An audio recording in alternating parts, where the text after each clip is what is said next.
Hello everyone, this is Jerry Fang from WeChat AI Tencent. Today I'm going to share you with our latest experience of building an efficient GPU serving system for transformer models.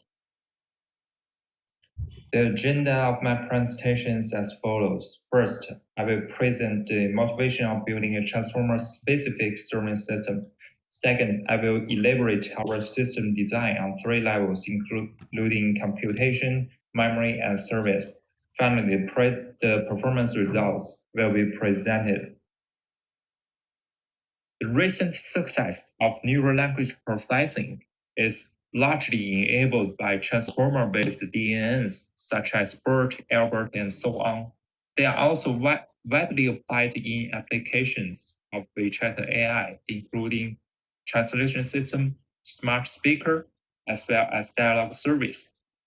Compared with traditional NLP methods such as RNNs, with support of the attention mechanism, the transformer model can capture long-range dependency in long sequences. Its amazing feature extraction ability also brings the NLP research from feature-based to fine-tuning-based approaches. And moreover, it is implemented with decade gym operations, which are parallel-friendly. The application of transformer models can be divided in two phases. First, we train the model using our data type offline, which is accomplished by training framework like TensorFlow or PyTorch. Then we deploy the model online as a service. The work is targeted at solving the performance issue of the second phase. Despite their success in model accuracy, the transformer model are notorious for massive amount of computation. Generally, the transformer model leads to more computation than DNN models, which are previously considered very deep, for example, Receiver 915. More seriously, the transformer models introduce the problem of variable length input. The input of NLP task is a sequence may has a variable length.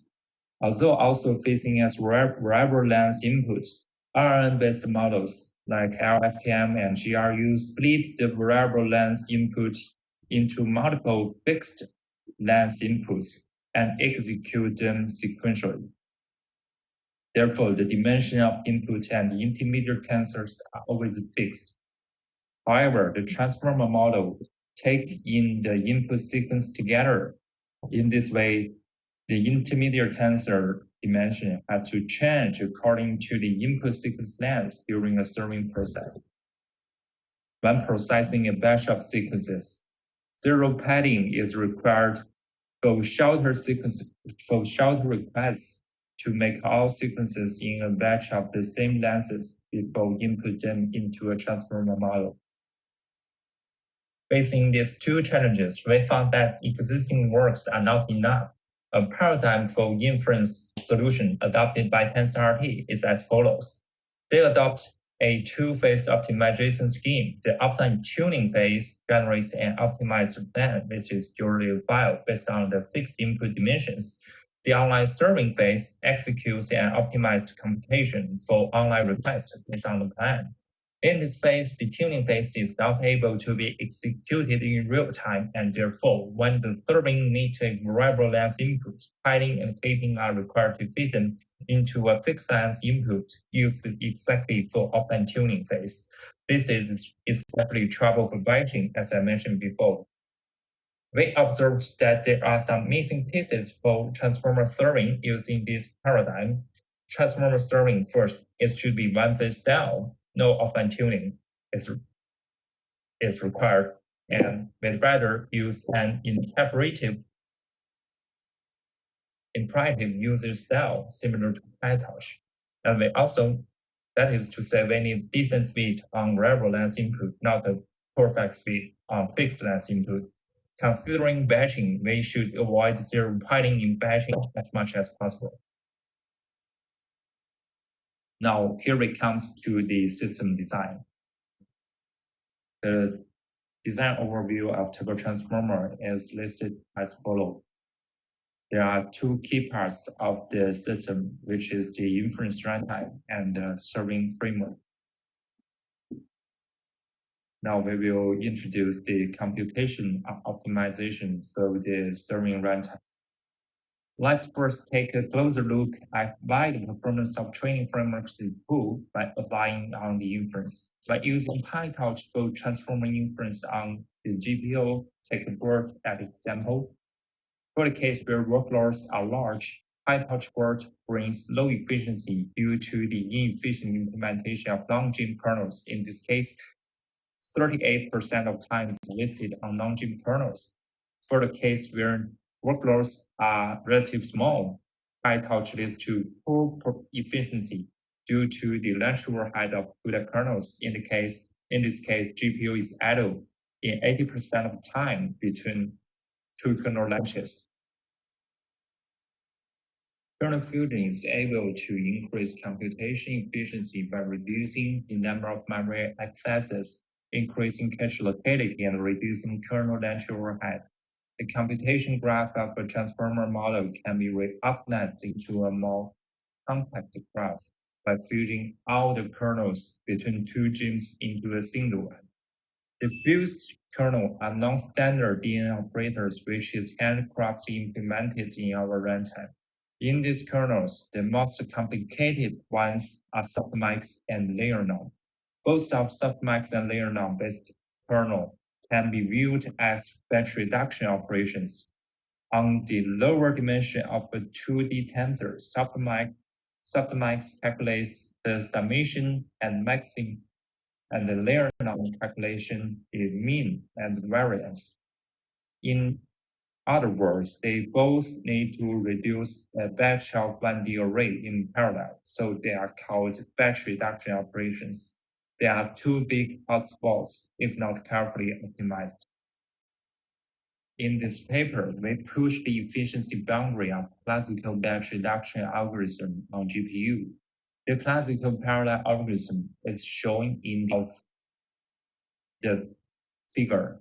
Reduction workloads of n rows are assigned to a thread block, which is scheduled to be executed on an SM. The thread blocks sequentially perform n times independent 1D array reduction, which is finished with two passes.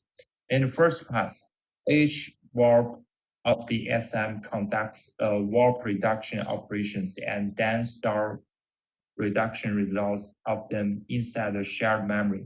In the second pass, a warp loads at most 32 partial results into register and conduct another warp reduce to obtain the final results.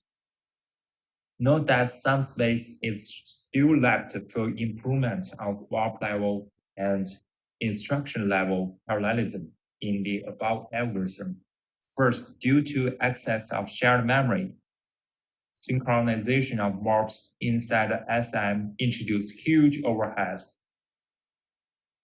Second, if the input array is not 32 aligned, warp divergence resulting from boundary processing also introduces extra overhead. Third, warp reduce leads to poor efficiency of instruction issuing. There is a dependency between the shuffle and add instruction.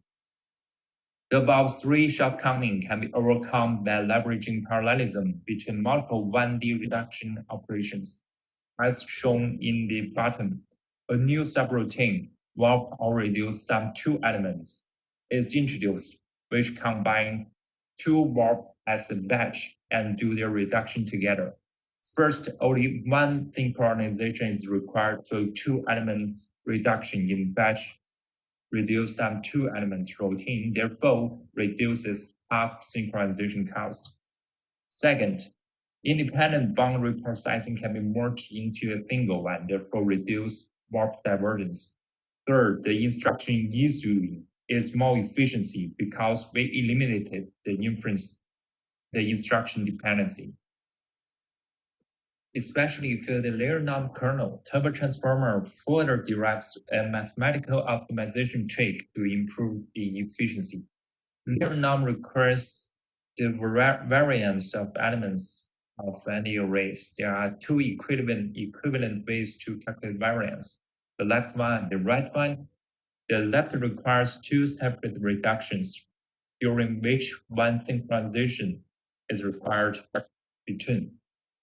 The right one can simultaneously reduce x and x squared, which not only increases the efficiency of instruction execution, but also reduces half of the number of synchronizations.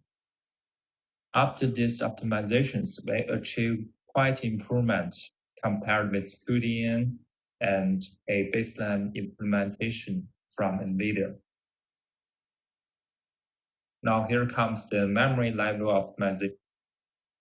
Besides computation optimizations, the memory management is also important to a DNN runtime. Three types of memories are managed by runtime: the input tensors, intermediate tensors, layer parameters. The dimension of intermediate tensors change frequently during inferences in case of forever length input. Memory efficiency is evaluated by two metrics: the speed, which determines the number of times and the amount of memory allocated and free. It affects the overall execution speed of the runtime. The footprint, it affects the possible size of model as well as the maximal best size of requests. Small footprint also means you can run multiple instances on the same GPU. So for fixed length input problem, which has been studied in the following paper, the memory usage schema is deterministic. So the memory offset of tensor can be pre-optimized before serving, and it is an NP-hard problem and can be solved by a heuristic algorithm in O n² time complexity. However, the allocator for variable length input must efficiently deal with unpredictable memory usage requirements. Therefore, it is a more complicated problem. To design a low-footprint allocator, we take advantage of the topology of the computation graph. The key idea is to reusing the same memory space for intermediate tensors that do not coexist. Let's see a simple example. The right figure is a computation graph whose tensors are of the same size. The memory scheme is presented in space of 2D coordinates. The y-axis is the list of the topological order of operators. The x-axis is the offset of memory space. We can allocate the tensor 0 here, and tensor 1 here, tensor 2 here, and tensor 3 here, because tensor 0 and tensor 3 do not coexist, so they can reuse the same memory space. So is tensor 4, and it can use the same memory space with tensor 0. However, it is challenging to predict the maximum memory usage to meet the requirements of a long-term serving process. Even if we know it, occupying a vast amount of memory for a long time will lead to extremely low memory footprints. Based on the reusing idea, we designed a sequence-length-aware allocator. It organizes memory space in units of chunks, for example, 2 megabytes of memory. It utilizes the computation graph to know the life cycle of each intermediate tensor in advance and calculate the offset of each tensor within a specific chunk as soon as it recognizes the sequence length of the new arrival request. The workflow is listed as follows. The benefit of this allocator include it can reduce small memory allocation overhead and avoid interleaving computation with memory allocation. This will benefit the memory speed.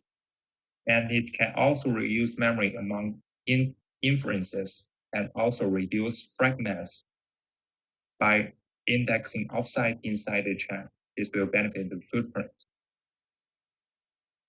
We can take a BERT inference as an example. This figure is the computation graph of the one layer of BERT. And when the sequence length is 200, the memory schema of sensors is listed as this figure. And after we increase the sequence length from 200 to 240, the memory scheme is listed as follows. So we just need to allocate one more chunk, and we can fit the answers of these inferences. Here comes to the optimization of services. The serving framework is required to attain enough serving throughput and latency constraints to satisfy a service level objective. The user's request first arrive at a message queue in the right graph, and then are sent to the runtime for inference computation after two serving level optimizations. That is, the first is catching, similar to the other serving system, by catching the inference results in a database. In this figure, the response catch component, we can respond the frequent request without evaluating the model. And for batching, in this part, a batch scheduler component is responsible for packing requests that come in a period of time in a batch. And it has been known that small batch size leads to low GPU hardware utilization, and packing multiple requests in a relatively larger batch and conducting inference on this batch together can improve hardware utilization. How to batch variable length requests to achieve the optimal throughput is tricky. If we pack multiple requests of different lengths into a single batch, then all requests in the batch will be zero-padded with regard to the maximal length of the request in the batch. So zero padding will introduce a lot of extra computation, and so therefore an efficient batch scheduler has to carefully balance the overhead of the padding and the benefits of batching. For example, assume that there are 5 inference requests to be served with lengths of 17, 18, and 52, and 62, and 77, respectively. So the best way to pack a simple the best way to batching is as this figure, and we can achieve nearly 65 throughput improvement by this way into a 3 mini batch. So the question is, how can we find the best way to organize a batch into mini batches to achieve the best throughput? And the core idea is to use a dynamic programming algorithm to solve the optimization problem, which maximize the the throughput as the objective in O(n) squared time complexity. The inputs of the algorithm consist of two data structures: the request list, that is a list of input requests with variable length, and the catch the cost is a dictionary. It uses two keys as indexes, namely the sequence length and the batch size. Its value is the inference cost using the key as parameters. So we first sort the request list in increasing order according to sequence length, and an intermediate results structure state. State I records the minimal time overhead for processing the sublist of request list 0 to I. The algorithm used the DP algorithm to update the state I at corresponding position with this equation, and we can make sure that we achieve the maximal response throughput with this algorithm. Now, after we introduce 3-level optimization and how can we use the runtime, it is very easy. And it can be used as a plug-in for the famous Hugging Face package to build NLP applications. You just need to add 2 lines in your Python code developed by Pausch to accelerate a BERT inference in this example. Now it comes to the performance section. The runtime is evaluated on full transformer DNNs, including BERT, LBERT, digital BERT, and the sequence-to-sequence decoder. The former three DNNs consist of transformer encoder structure and later consists of both encoder and decoder structure, and is applied in a neural machine translation system. The BERT model adopts a base configuration, while the LBERT model adopts a large configuration. The ability to handle variable length input is evaluated by sequential execution of the runtime using requests of different lengths. For encoder model, the lengths are randomly generated from 5 to 500, although the figure displays them in order from small to large for sake of clearness. We compare our runtime with PyTorch and Onyx runtime.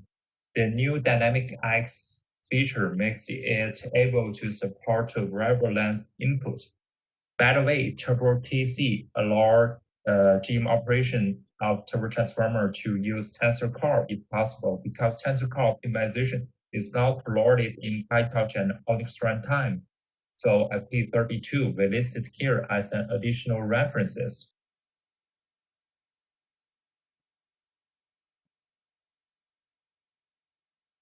Here comes the speed up to distill BERT and decoder model. The input sequences of the decoder model are ranging from 12.8 to 137.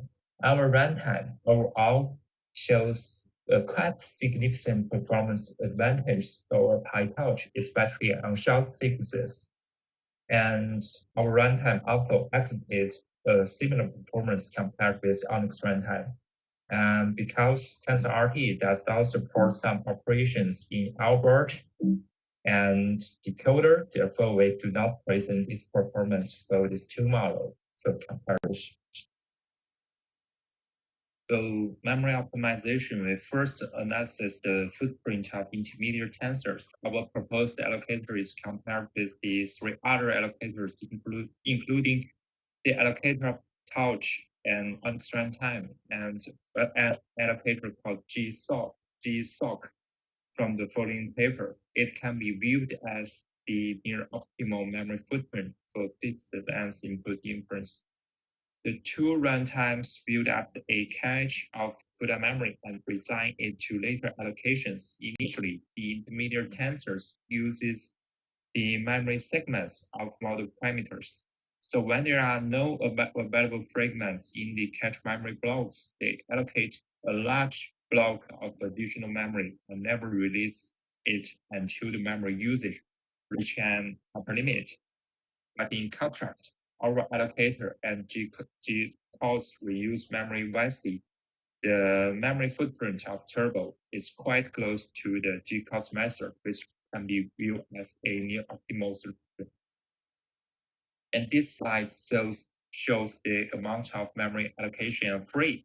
PyTorch and Onyx runtime may suddenly allocate a large amount of memory when cache space is not enough, but Turbo and GCOS allocate small memory during each inferences. Because we allocate memory in chunk and ahead the inference, it will not affect the computation kernels. The Turbo also allocate and free less memory than GCOS for each inferences because we organize the memory in chunks. The overall memory usage by runtime for BERT inference is listed here. We can see Turbo uses the least peak memory during the BERT inferences. And also I want to show that the tensor offset scheduling cost is very small. The overhead is less than 1.8% of the overall inference time. Also, I have to say that our optimization for batch reduction is very successful since there are no longer main hotspots among the non-GM kernels, as shown in these two cases. We choose a bird-based service to evaluate the serving performance. The input sequence length of the system is ranging from 2 to 100 in this case. The limit of the service arrived when request QPS equals to the serving QPS. Our proposed best scheduler achieves the best serving throughput. The baseline is shown as PyTorch non-batch, which use PyTorch as the runtime and serve without batching optimization. Turbo no batch is the services with our proposed runtime to replace PyTorch. Turbo naive batch is implemented with the naive batch scheduler, which packs the request currently inside the master queue into a twinkle batch. Turbo DP batch is our proposed batch scheduler, which brings a full-time speed up compared with the lowest baseline. We've tested the serving performance in another case by increasing input sequence range from 2 to 100 to 5 to 500. We use tensor call for GEM operations in TurboTransformer in this case. We can see our proposed DP batching method still achieved the better throughput. Because the length differences of sequences are larger, the naive batching optimization is worse than no batching due to additional zero padding overhead. That's all. Thanks for your